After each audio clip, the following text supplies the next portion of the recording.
పాల్గొన్నందుకు మీకు ధన్యవాదాలు తెలియజేస్తున్నా.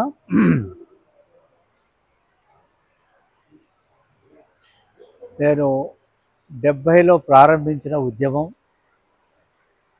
76 వరకు పోరాటం చేసి మనం ఏదో అప్పుడు ఇందిరాగాంధీ గారి దయ వల్ల యాక్ట్ పాస్ చేసుకొని ట్రైబ్స్ అయిపోయినాం. అక్కడి నుంచి మొదలైంది. 70 నుంచి మొదలంటే ఈరోజు 56 సంవత్సరాలు నేను నా రాజకీయ జీవితం.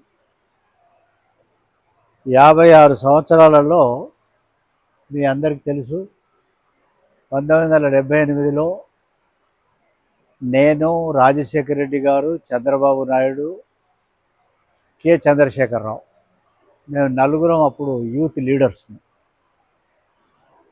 మా నలుగురిలో నాకు, రాజశేఖర రెడ్డి గారికి, చంద్రబాబుకు ఎమ్మెల్యే అయ్యే అవకాశం వచ్చింది. అప్పుడు కేసీఆర్ ఏమో యూత్ కాంగ్రెస్ వైస్ ప్రెసిడెంట్. 78 అంటే దానికి కూడా ఇప్పుడు 50 ఏళ్ళు కాబోతుంది నెక్స్ట్ ఇయర్. తర్వాత 80లో మంత్రులమైనా మేము ముగ్గురం. నేను అప్పుడు వెళ్ళాను. నా దగ్గర కార్లు, బండ్లు, ఇండ్లు, ఇంటి దగ్గర అంత హంగామాలు ఉండే. తర్వాత వాళ్ళిద్దరు ముఖ్యమంత్రులు అయినారు. అది వాళ్ళ అదృష్టం, వాళ్ళ జాతి ఐకమత్యం. అయితే ఇప్పుడు ఈ 50 ఏళ్ళు అయిన తర్వాత ఎందుకు ఈ ఆలోచన వచ్చింది అనేది మీకు తెలియాల. దేశంలో మన చరిత్ర చూస్తే ఘనమైన చరిత్ర మనది, మామూలు చరిత్ర కాదు ఇది. నిజంగా మన చరిత్రే మన యొక్క హక్కు, ఇంకా వేరే మనకు హక్కు అవసరం లేదు. మన చరిత్రనే మన హక్కు, మన బలమే మన ఐకమత్యం. దీనికి ఐక్యం కావాల్సిన అవసరం లేదు. ఎందుకు అంటే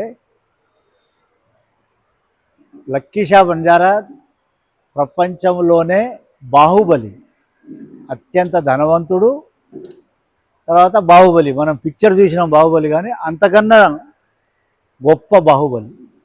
ఆర్కిటెక్ట్, ఆయన సంతానం వాళ్ళంతా అదే విధంగా అదే బలంతో ఉన్నవాళ్ళు. ఇది ఘనమైన చరిత్ర చూసిన తర్వాత నేను ఎప్పుడూ మూమెంట్ వదలలే. మన మూమెంట్ అయినాక తెలంగాణ మూమెంట్ వచ్చింది. తెలంగాణ మూమెంట్లో నేనే ముందున్న పార్లమెంట్లో. ఇదే కేసీఆర్ అనేవాడు ఒక్కరోజు ఒక్క నిమిషం కూడా పార్లమెంట్లో మాట్లాడలే తెలంగాణ గురించి. ఇది నా రిటర్న్ స్టేట్మెంట్, ఇది రికార్డెడ్ స్టేట్మెంట్. ఒక్కరోజు కూడా మాట్లాడలే.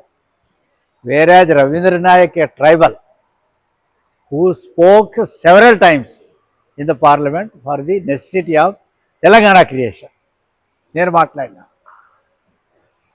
మాట్లాడి కేంద్ర ప్రభుత్వం లేట్ చేస్తుంది, ఇవ్వడం లేదని చెప్పి ప్రొటెస్ట్ చేయాలనుకుంటే ఫస్ట్ రాజీనామా సంతకం పెట్టింది నేను ఎంపీగా.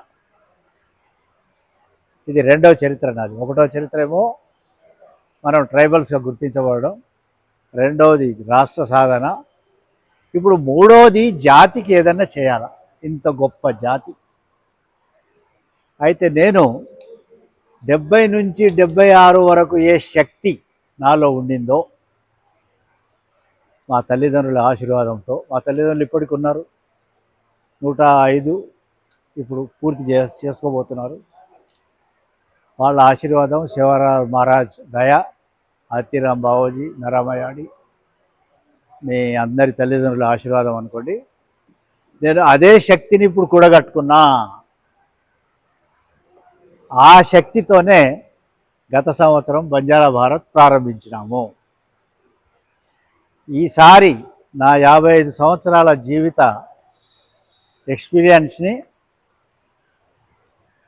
నేను రేపు చరిత్ర రాయాలి అని, మనమంతా దాంట్లో కలిసికట్టుగా ముందుకు నడవాలని ఈ బంజారా భారత్ను ప్రారంభించాం. ఎందుకు బంజారా భారత్ అంటే ఈ దేశాన్ని కలిపింది, దేశానికి ప్రేమ నేర్పించింది, దేశానికి స్నేహబంధాన్ని నేర్పించింది, దేశాన్ని కాపాడిందే బంజారాలు.